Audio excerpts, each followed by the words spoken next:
Kehamilan pada sekitar 15 menjelang 16 minggu ini kita sudah memasuki masa awal trimester kedua. Dan ibu ini dirujuk ke saya karena ada suatu kecurigaan dari dokternya ada masalah pada kehamilan kali ini.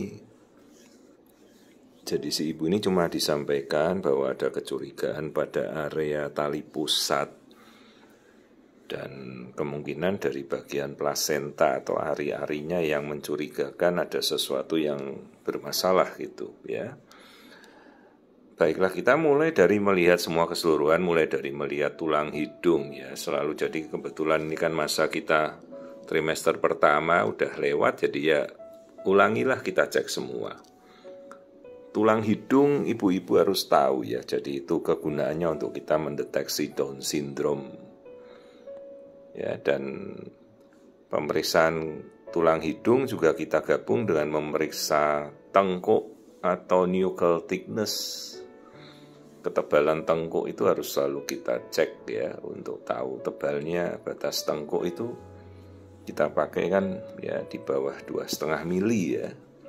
Hati-hati kalau tengkuknya tebal. Dan kita bisa sekarang kombinasi dengan NIPT. Jadi perusahaan NIPT itu sudah banyak dan mereka saling berlomba dan bersaing untuk memberikan pelayanan yang terbaik semakin murah ya. Jadi NIPT dasar itu sekarang sudah sampai di bawah 2 juta, tidak sampai 2 juta rupiah ya. Untuk melakukan pemeriksaan dasar seperti kita melihat trisomi 21, 18, 13 dan jenis kelamin itu sudah sangat memadai, sangat cukup. Ini sekarang kita melihat bagian dalam struktur kepala, yaitu bola mata, itu bola mata kanan, bola mata kiri, lensa mata terlihat. Jadi bagian kepala ini bisa kita geser, kita lihat struktur otak, tempurung kepala ya. Terus kita melihat bagian jantung. Ingat, ini masih trimester kedua awal. Jadi masih sangat awal, tapi kita sudah bisa melihat struktur jantung, 4 ruang ya. Itu aliran darah jantung, aliran darahnya sempurna. 4 ruang jantung ingat terdiri atas 2 serambi dan 2 bilik. Katup, ada katup kanan, ada katup kiri. Ini lambung ya tadi. Lambung tadi terlihat jelas, artinya itu lambung yang hitam itu. Artinya si bayi sudah mulai proses mencerna, menelan. Prosesnya sudah berjalan bagus. Nah itu kandung kencing terlihat jelas. Jadi si bayi sudah proses berkemih. Fungsi ginjalnya juga normal ya. Nah kita lanjut. Tadi sepintas kelamin ya terlihat, mungkin tadi saya lupa melihat. Nah, ini kakinya sudah posisinya melipat lagi. Ya, tapi kelamin sebenarnya bukan menjadi fokus kita. Kalau sepintas kita bisa melihat saja ya.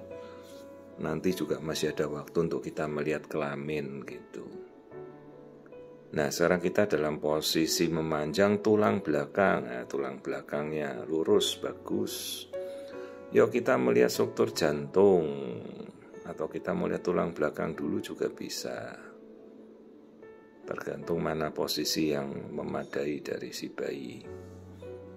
Oke, ini tulang belakangnya ya, tulang belakang dengan tulang rongga dada ya, rongga dada dan rusuknya ya, semuanya terlihat normal.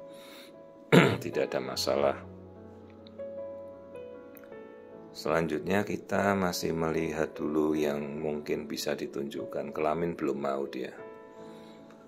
Nah kemudian kita lihat ketuban. Nah ini bagian plasenta. Sisi plasenta yang sebelah kiri ya. Bagian yang putih menempel di sisi kiri memanjang itu plasenta semua itu.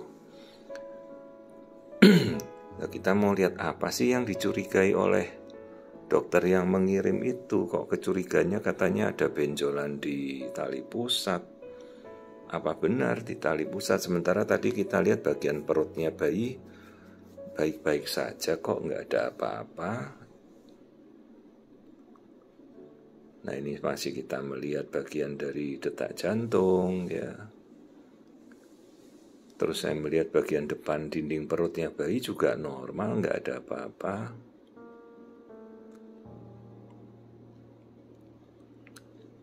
Ini sambil saya mengamati dinding perut, jantung ya. Kita melihat dulu kondisi yang lain. Nah, ini posisi janinnya memanjang begitu ya. Dia menghadap ke atas.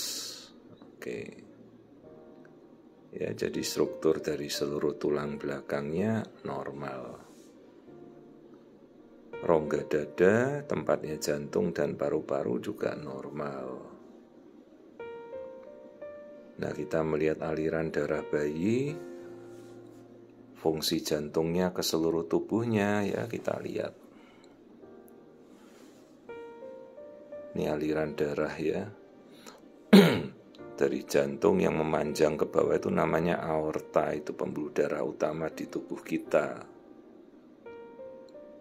Nah ini ya, sirkulasi jantung bayi tampak normal, nggak ada masalah.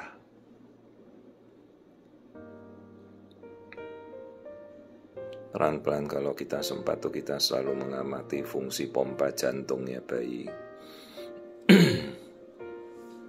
Oke, kita sudah lihat, boleh diukur ya panjangnya bayi sesuai enggak? Oh iya, ini sudah 11 cm. Berarti sudah menuju ke minggu 17 ya. Masih kita lihat struktur kepala. Ayo kalau 17 minggu kita sudah bisa mengukur berat badannya bayi ya. Sudah cukup akurat. Diukur dari kepala, lingkar kepala, terus yang terakhir ini tulang paha.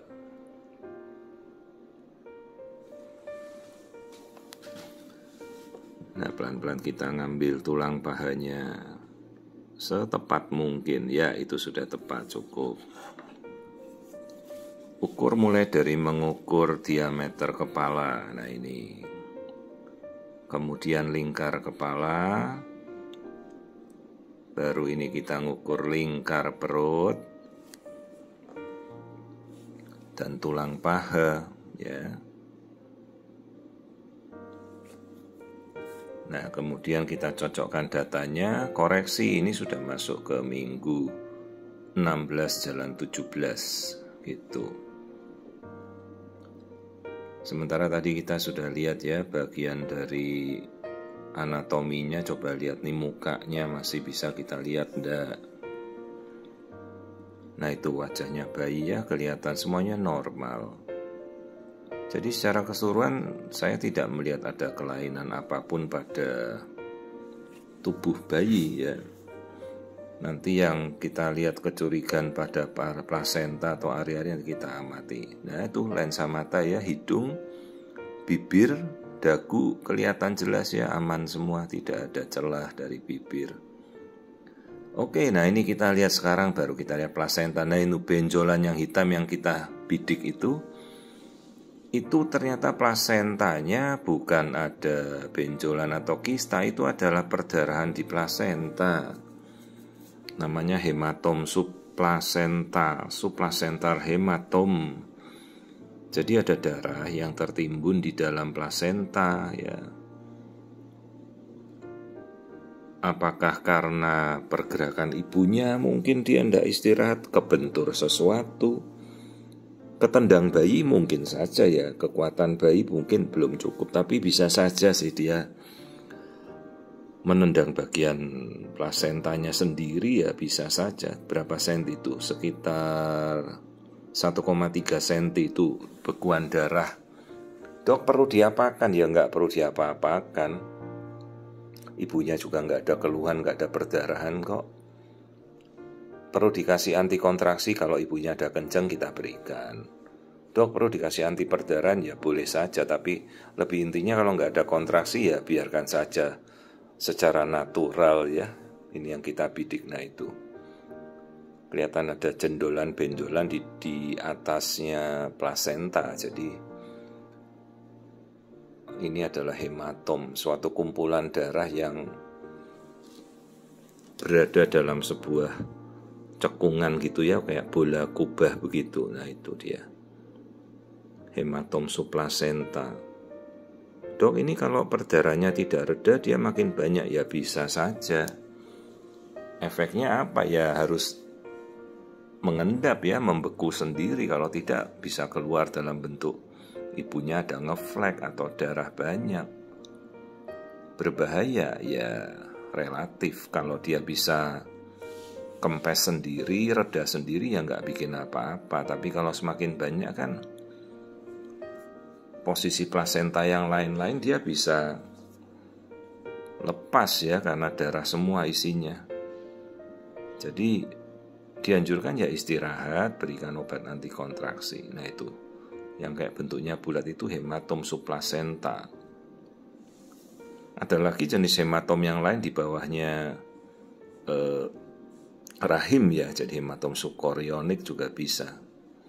Ya, jadi ini kondisi janinnya semuanya bagus kok. Kelamin tadi saya tidak melihat jenis kelaminnya, kemungkinan perempuan. Nah, itu kakinya bayi ya. Aman semua, tidak kita lihat ada masalah. Jadi pasien kemudian saya arahkan kembali pada dokternya yang merujuk. Ibu kontrol saja teratur, ini nggak ada masalah yang terlalu heboh ya. Itu kakinya bisa tendang-tendangan ya, mungkin itu juga yang menendang bagian yang berdarah tadi di bawahnya plasenta.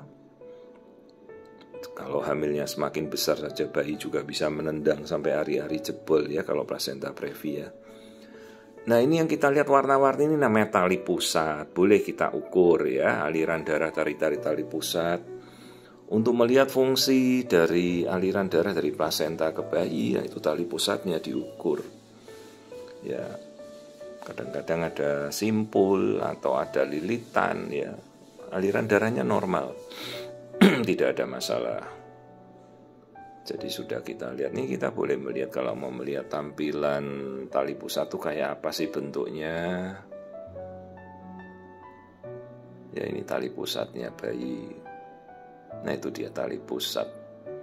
Kalau warna merah itu arteri, kalau warna biru namanya vena ya.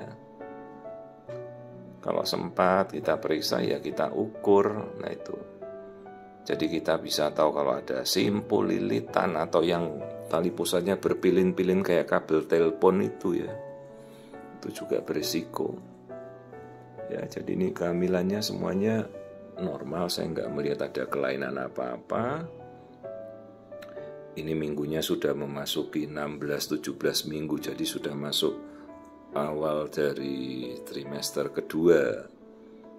Nanti kita anjurkan kalau mau melakukan screening kembali ya sekitar 24-25 minggu ya screening pada trimester kedua. Tapi keseluruhan yang sudah kita lihat ini janinnya normal. Jadi hematom subplasentanya tidak usah diapa-apakan, biar istirahat saja.